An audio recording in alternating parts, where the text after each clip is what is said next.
ভরা জোয়ার ও মরা জোয়ারের তুলনামূলক আলোচনা। প্রশ্নের মান 3। ভরা জোয়ার ও মরা জোয়ারের মধ্যে তুলনা। 1. সংজ্ঞা: পূর্ণিমা ও অমাবস্যা তিথিতে পৃথিবী পৃষ্ঠে যে প্রবল জোয়ার হয় তাকে ভরা কোটাল বা ভরা জোয়ার বলে। অন্যদিকে কৃষ্ণ ও শুক্লপক্ষের অষ্টমী তিথিতে যে মৃদু জোয়ার হয় তাকে মরা কোটাল বা মরা জোয়ার বলে। 2. সূর্য, চাঁদ ও পৃথিবীর অবস্থান। ভরা জোয়ারে সূর্য, চাঁদ ও পৃথিবী একই সরলরেখায় থাকে।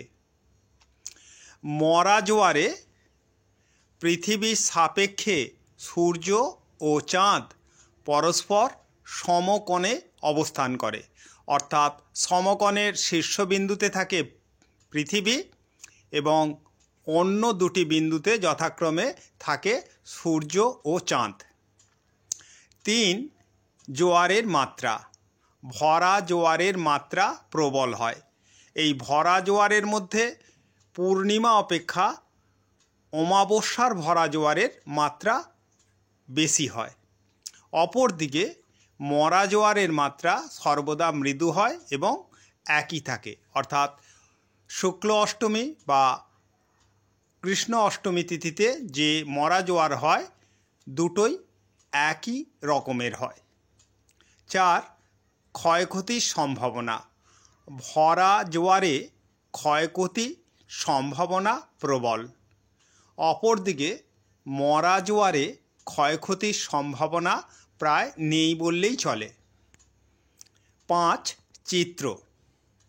আমাদের এই উত্তরে ভরা জোয়ারের জন্য অমাবস্যা তিথিতে এবং পূর্ণিমা তিথিতে পৃথিবী, চাঁদ ও সূর্যের অবস্থান দেখাতে হবে, যেটি চিত্রতে দেখতে পাচ্ছ।